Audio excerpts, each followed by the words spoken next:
Ladies and gentlemen, welcome to today's episode on No, but seriously, let me explain. Hosted by the beautiful, intelligent Earth Angel Lala Davi.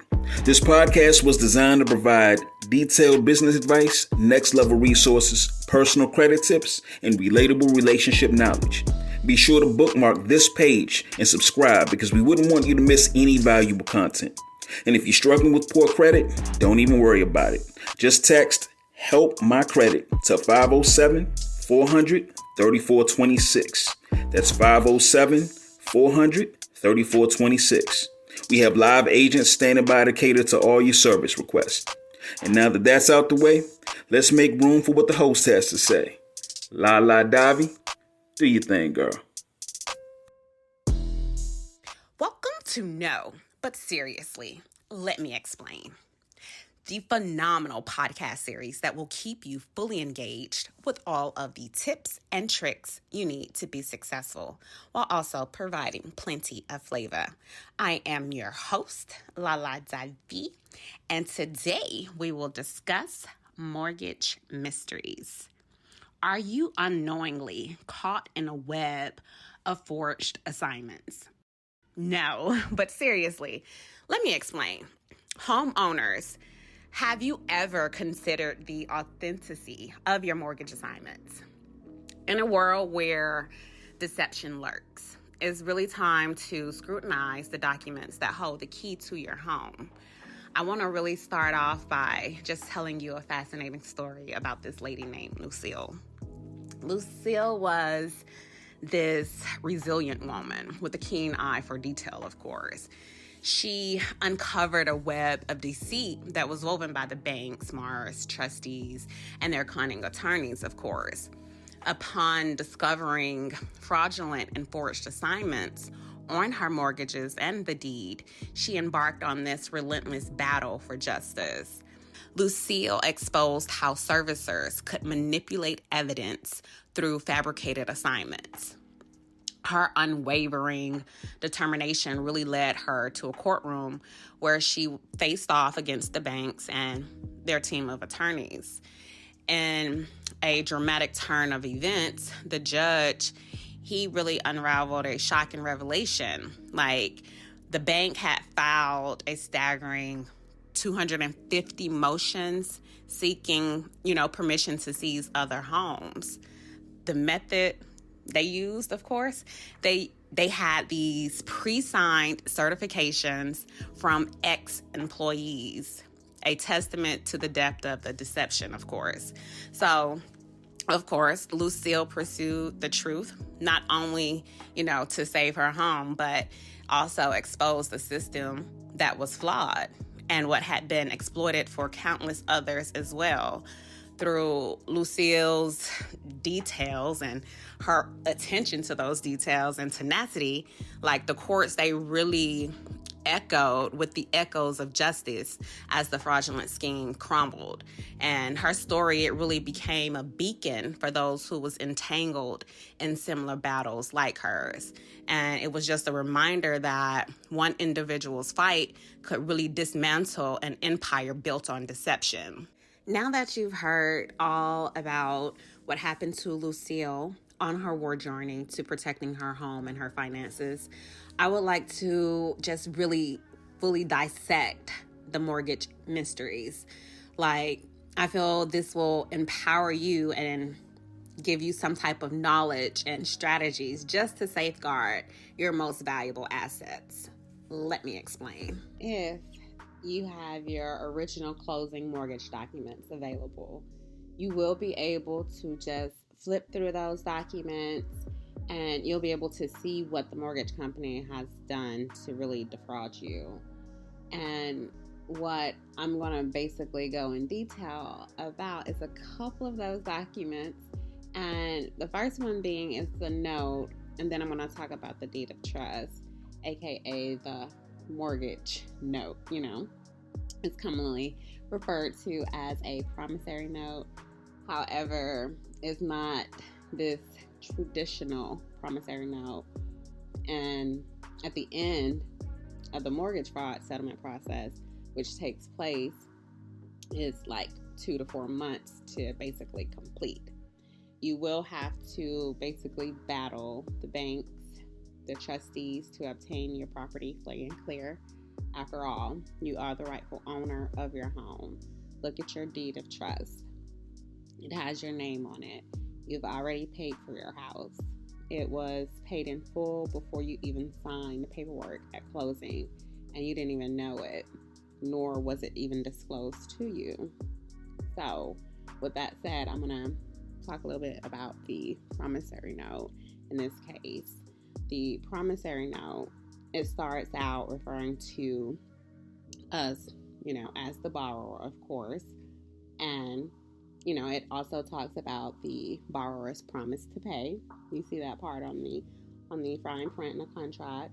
And following these words, it also says something in return for a loan that I have received. Okay? For a loan that I've received. It says something like that. And I promise to pay this loan back. But in reality, what loan did they provide to me, to us? Like, they provide a cashier's check, a deposit to my account in the form of a loan. Was that the part of the consideration of the contract that they provided to me in this particular case? Okay. And then I'm going to go further down the contract. There's an exact dollar amount that's actually listed there as well. And then there's the promise note that mentions the installment payments and interest. Then you'll have the note that says, in return for a loan that I receive. Then a date is listed on that particular note. Now, the question is, when you went to the title company or the escrow office and signed all these particular documents for this mortgage, you already received a loan, right? Like, that's my question. Like, that's a very important question to ask. Like, did you receive the loan before you went in? Like, how was the loan received? However, going back to the note that you sign, it says at the very top, in return for the loan that you received, what it's telling you is that you received a loan for some time before the date that you've actually signed this particular note. Okay, let's say that you signed the note on February 12th, 2020, whatever. In return for a loan that I've received really means that at some point in time before February 12th, 2020, I received this loan in some type of monetary value. Cashier's check, deposit to my account, some type of value I received. The fact is, you didn't actually receive a loan before that date. Matter of fact, you never actually received any kind of loan at all at any point in time. This whole loaning you money to buy a house is a complete and total fraud. And the courts know it, the banks know it, they all know it. The only one that really don't know it is you. The fact is, you didn't receive a loan before the date and you signed that note, okay? You didn't see a cashier's check in the mail a few days before you went in to sign papers, any of that, did you? Okay, so you didn't get any kind of electronic transfer to the checking account before you even signed the paperwork or anything. So when you go to the title company and you sign the mortgage, okay, you'll see the words at the very top of the note, in return for that loan that I received. You might think that, okay, I'll sign this, and then after that I sign it, I guess I have received the loan pretty much after I signed it, right? But that's not really what the document is saying. If there is ever legal controversy concerning whether or not you actually received the loan prior to signing, or assume that you received the loan at the time of signing, which side of the win, would you particularly argue? Like, their assumptions or the side that argues the exact words on the page. Like, you signed it. Like, the words are there in black and white. Like, you know the answer to that, or at least you should. It's the words on the document that wins, right? Like, we see what's right here.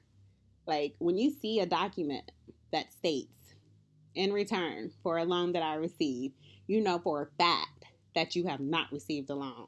Something that must be definitely crazy or just out of place in this situation, to even say that when it says I've received this in past tense, as though, the past event has already occurred.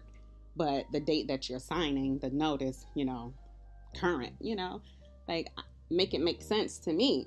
As you take a closer look at the note, something very interesting is taking place.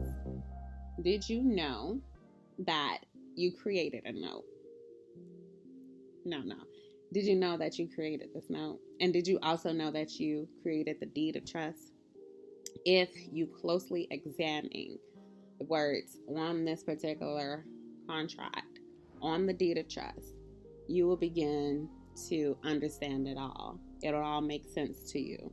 It says this: I will do this, I will do that in return for a loan that I receive. I promise to pay. I understand this. I understand that. I will do this, etc. Like, it's all in the terms.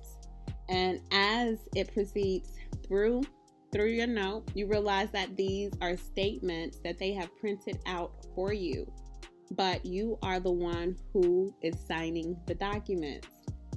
So it appears, okay, as you've been, produced and provided these documents, of course, like they produced them and provided them to you, like you didn't type them up yourself, of course. However, in signing these documents, you assert that in return for the loan that you received, it looks as though they've, already tricked you into signing that statement, even though it's not true.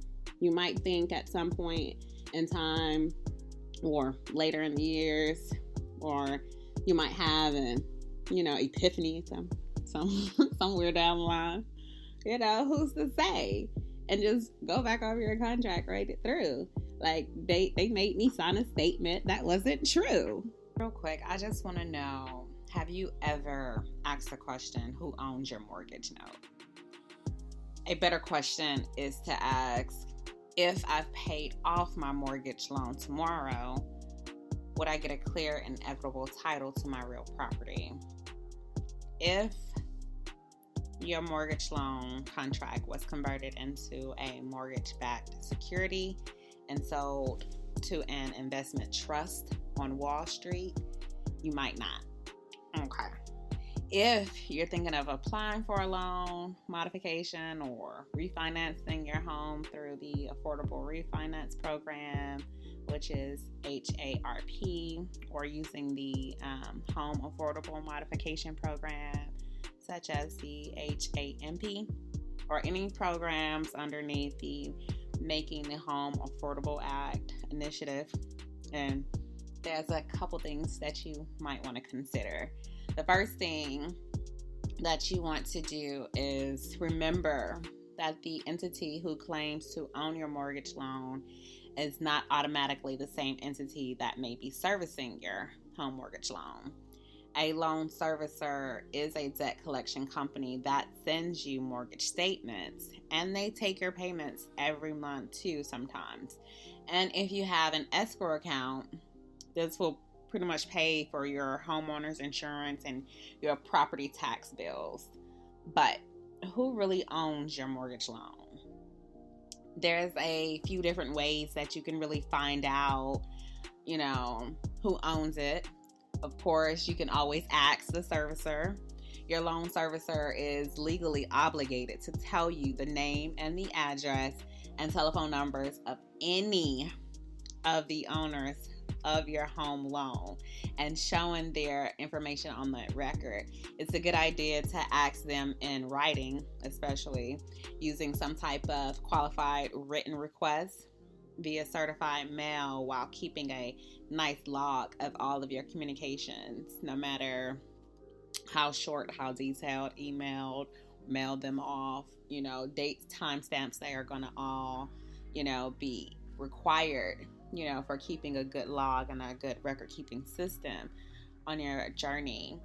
The name of your servicer should be on your mortgage statement, but you can also use Mars, and there's a link that I can include in the podcast description to look up, your loan, who may be the servicer of your loans.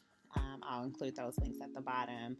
Like, the original lender may have never been sold and still keep it as a portfolio loan with the original lender.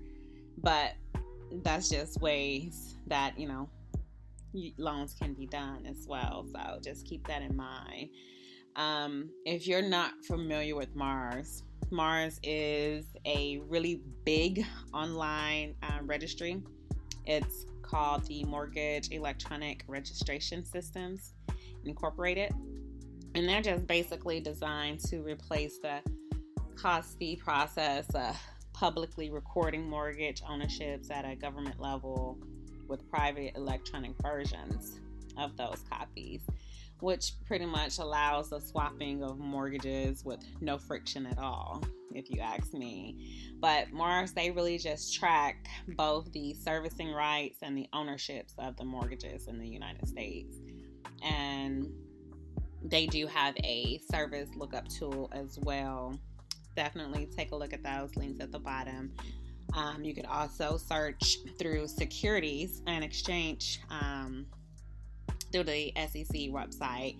The Securities and Exchange Commission is, pretty much there for any type of alleged trust that claims they're the owner of your mortgage loan. And you can pretty much search the SEC for the securitized trust if you would like. I'll include all these links that I'm mentioning at the bottom of the description bar so you can go back in and research yourself. However, if your mortgage was securitized, and basically, you know what securitized mean, and this is just basically the practice of them pooling mortgages together and selling their related cash flows to third parties. That's securitized in a sense. But if your mortgage was securitized, then it's part of this table of, funded transactions. And in a table funded transaction, the borrower named on the note is not in debt to the lender.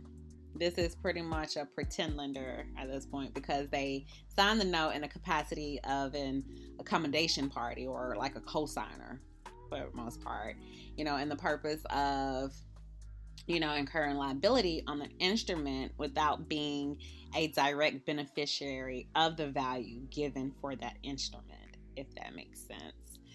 The broker or the originator of the loan is pretending to loan money to the alleged borrower, but in reality, they trick the alleged borrower into co-signing on a note that is pledged as collateral on just like a whole warehouse line of credit, with the funding bank, of course, whoever particularly said they funded this loan. Okay. So, with that said, I want to let you know that it is illegal for banks to loan credit. Like, they can only loan you money. So, with that said, if your mortgage loan contract was a part of a table funded transaction and converted into a mortgage-backed security that was sold on an investment vehicle or trust or on Wall Street of some sort, then you might have legal standing to rescind on your mortgage loan contract and sue your pretend lender for special damages equal to triple the original amount of your note plus clear and equitable title to your home.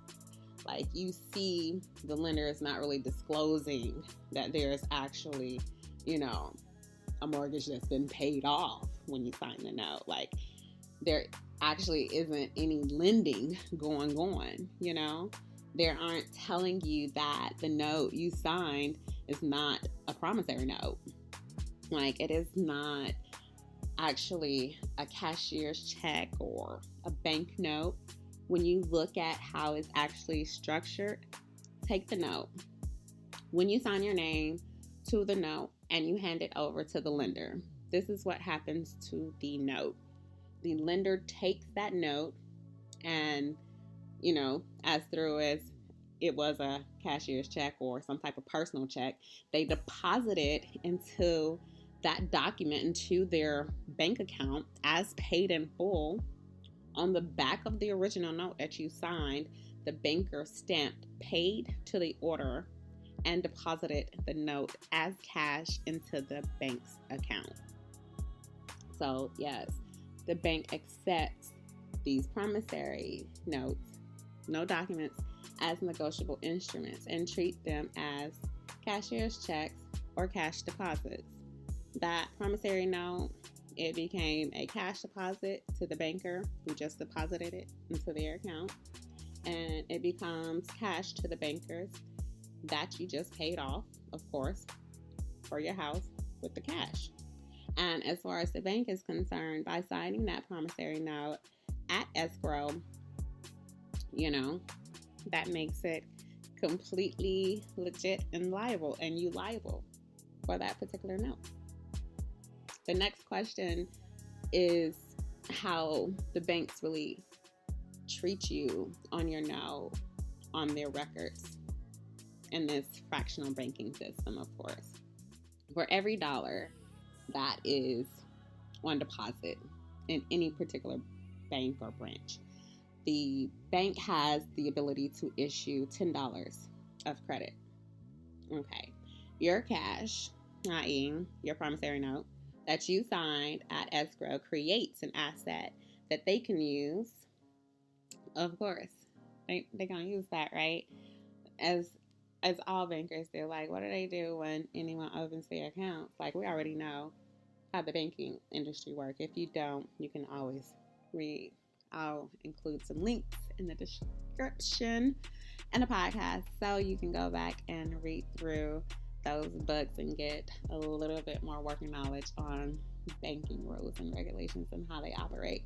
But going back to this note, so there is a $250,000 note that was put on deposit, which means $2.5 million went to the bank, and that's a great deal for the bank, but it's not a great deal for you to see the bank did not disclose that, especially when you came in and to the escrow table, right, to sign all this paperwork. That payment wasn't already made to you, right? Okay, you was tricked into, this whole situation. You was tricked into issuing to them what you thought was merely a promise to pay, but they took your promissory note as payment in full. You paid it in full. Now, what arrangements did you have? What did you do to agree under the deed of trust? When the payment was made in full, the bank is supposed to initiate some type of reconveyance process, right? Like, this process is when the mortgage loan is removed from your title. Okay, but they don't. They don't tell you that your payment has been made in full, of course, which is another part of fraud. They're asking you to pay the whole mortgage, of course, plus some interest. I told you that. That's how they basically go into the process of, getting paid over and over again. Like, you can really just read the FBI documents and the website resources about securitizations. And I believe there is a form that you can pull from the Treasury Department. I think it's the Treasury Direct Form 5456. And this form is just basically used to locate all of your securities in your name. So we're all familiar with the banks securitizing the assets, our property. What securitization means is it's an issuing entity of obligations which the investors are relying on the cash flow or the market value characteristics and the credit quality of the transferred financial assets together with any external credit support permitted by this section to repay the obligations. Okay. So if we're giving these people financial assets and they're securitizing those financial assets, then shouldn't the dividends from those securitizations repay the obligations itself? However, if you happen to live in a state that does not have a deed of trust, then that document is referred to as a mortgage. The language that I'm referencing really starts with borrower's, conveyance. And those words should be in capital letters. And what this is just basically the borrower, meaning you, of course, conveys and gives a solemn promise and confirms, the following fact. It's what it pretty much starts with if you pull up your contract. And the borrower conveyance, they're all lawful, sees of the state, of course. And what this legally means is you're in possession. You're in full possession of the estate, of course. So in other words, you possess this property free and clear of all encumbrances. And it further, goes into depth and explains that the borrower has full legal rights to convey or grant the property to someone else if they choose. And that basically means that you can now sign the property over to someone else if you want. Okay? And my question is, if you can legally give something away that you don't own, even if someone else owns maybe 5% of this thing, can you really legally give this away? Do you have the legal right? No, of course you don't. From this point, if you somebody else is owning it, of course, right? You definitely have to pay very close attention to what's going on. You see, you have to legally seize this place and property in order to, give it away. I don't give it away to anybody, and it is right there in your deed of trust. It says it, it says that you're legally in possession and you legally own this property. Then at this point, you're choosing to convey it back to the bank just because the paperwork said so. The paperwork said you had to, right? Okay. So I might ask you, how are you able to do that if you don't already own it? How are you able to convey it back to the bank if you don't already own it? Okay. I own it? Oh, okay. I conveyed it back to you? Oh, okay. Just because 5 minutes before you signed that document called a note, the note was accepted as payment in full, but they never disclosed this to you. So you never knew that you was the full owner of a free and clear property. The following papers that you have for your mortgage or your deed of trust, those papers prove whatever is going on in the signing process. Whatever I'm saying, go back through your notes, go back through your deed of trust, your mortgage, the notice that you signed first, and then the one right after that is the deed of trust. That one is signed next. Okay, and that's the very precise order of things, and it's very important and always the case in every case. So you first must pay for the property with the note. At that moment, you own the property free and clear. You have now became the owner. By your payment in full, you're now the authorized owner. You now have the ability to turn around and give it away as soon as you sign your note. I can't stress that enough. And no one really discloses to you. So yeah, it becomes a little bit of fraud, if you ask me. It's basically how they defrauded you. This is how they're able to steal your property from up underneath your nose. And they will. They had you sign these documents that you had no idea that, was being treated as cash. Did you know that it was being treated as cash? You also did not know the note that you signed was accepted for payment. Dang. people might feel like a fool for not really reading over these documents. But no, a lot of people are being tricked and duped. It was not disclosed, and they didn't make you knowledgeable and dissect this paperwork for you. It didn't. They just didn't. During the loan process, you assumed that you were receiving a loan from the bank, but in actuality, all you received was a signed note. Your signature on that note created money to fund the loan. Joining us is the financial advisor, Jessica Johnson. Thank you so much for having me. I'm excited to shed light on this important issue. Can you tell us about your background and how you got started in your field? Yes, I graduated from the University of Louisville and Kentucky State University as a communications major. I worked in HR, learned payroll, and I took a job at my local credit union. I learned so much, and I fell in love with helping people achieve their financial goals. Awesome. That's so amazing. Let's just get started with the basics, Jessica. Can you explain what mortgage fraud is? Absolutely. Mortgage fraud occurs when someone intentionally deceives or misrepresents information during the mortgage process to obtain a loan or gain financial benefits illegally. It's a serious crime that can have devastating consequences for homeowners and the overall economy. That's a really great explanation for our adult listeners. Now, let's break it down for our younger audience. Imagine you're playing a game and one person cheats by changing the rules in their favor, of course. Mortgage fraud is like cheating in a game of buying or owning a home. It's not really fair, and it can really cause a lot of problems. Yes, exactly. Mortgage fraud can take different forms. One common type is when someone lies about their income or assets to qualify for a larger loan than they can actually afford.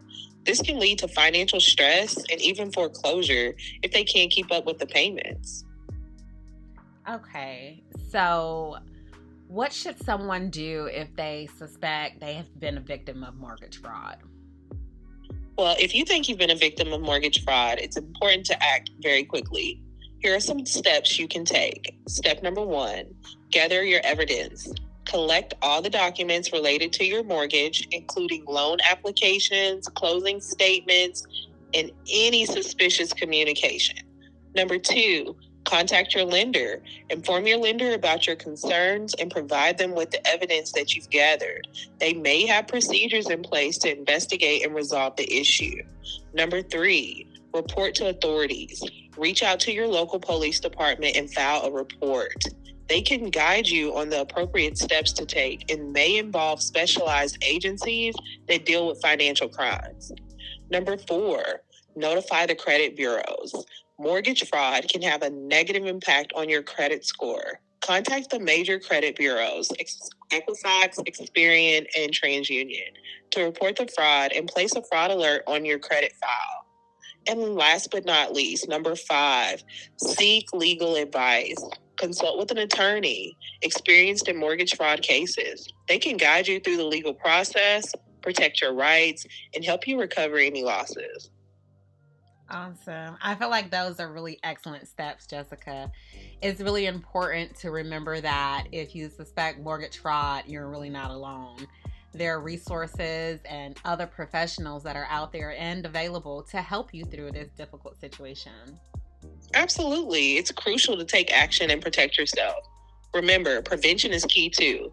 Stay vigilant, carefully review all mortgage documents, and never be afraid to ask questions if something seems off. Thank you so much for that information, Jessica, and for sharing all of your expertise on this critical topic. And your insights will undoubtedly help our listeners protect themselves and their homes. Thank you for having me, and I hope this discussion empowers everyone to be proactive and safeguard their financial well-being. We have come to a very short commercial break paid for by our lovely sponsors, so don't go anywhere. We will be right back after this message. Yeah, what up, ATL? Look, you ballin', you bad and bougie with bad credit. That's most of y'all. But look, man, that's why y'all need to call my people at Exchange Credit Repair. That's right, Exchange Credit Repair will help you scrub them inquiries, get rid of them collections and bankruptcy. They'll even take child support off. I didn't even know they put child support on credit. Woo-wee! And boost your credit score. Let's get that credit score where you want so you can go get what you want. And if you mention Streets 945, you get a 35% discount. Hein? So call my people right now at 678-420-5553, 678-420-5553, or visit my people at exchangecreditrepair.info. Exchange Credit Repair is a credit counseling business with experienced credit repair experts standing by to assist you right now. When I made this deal with them, I say, look here, you ain't got to pay me for the commercial. Just put my credit score where I want so I can go get what I want. When I went to them, they treated me like family. My privacy was all the way respected. They quick to fight for a client's right with the Bureau of Credit, creditors, and debt collectors. Conveniently located at 1 West Court Square in Decatur. Tell them Shout sent you. As we begin to bring today's enlightening episode to a close, it weighs heavily on our hearts to confront an insidious plot plaguing the very pillars of the justice system we trust. Financial corporations eating away at our courts like a silent termite in the woodworks of our justice system. Tales unfold about foreclosure judges and guardians pinned by their failing moral compass, perhaps leaning into a unpleasant embrace of bribes offered by mortgage lenders, ruthless loan officers, and foreclosure attorneys. These perverse incentives likely is to skin bit by bit the rights of any unsuspecting homeowners. If you find yourself on the battlefield of foreclosure, take to heart, for your fight is not without weaponry. Like, you do have tools and resources available to you for anyone who is ready to take stand, for those who are bold enough, of course, to ask searing questions, to demand those uncompromised integrities, from those donning in the robes.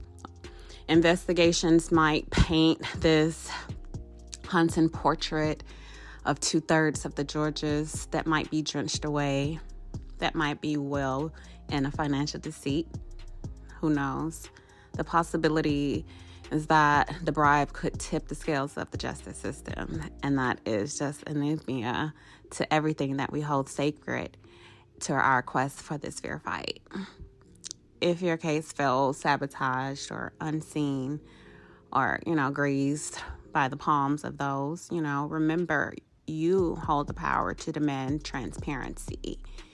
With every report, every call for disclosure, you're not just reclaiming the sanctity of your own dwelling. You're a vanguard now in this watershed moment for change.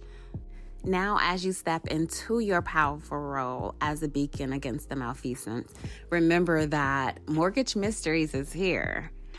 Steadfast by your side. Bring us your stories and definitely tell us about it and shed some light into that darkest corner of those mortgage schemes. With your courage and our combined tireless pursuit for justice, every corrupt cornerstone will be overturned. Again, we will keep everyone enlightened with all of the details. You can definitely keep your deeds honest and your conscience clear. Thank you for lending your ears and, more importantly, your resolve to fighting the tarnished, threading temple of trust. Like Lucille's story, she shedded light on the power of awareness and then needed to question the legitimacy of every detail in her mortgage journey. Your home's foundation is built on your resilience, and every question you ask is a brick in the fortress of justice, in the pursuit of truth. You're not just a homeowner. You are the architect of your destiny. Thank you for joining us on this podcast journey. We hope that you have found this information valuable. To our fantastic listeners, Your support means the world to us. Share the insights with a friend. And if you haven't already, hit that subscribe button and stay tuned for more exciting content. A massive thank you for being a part of No, but seriously, let me explain.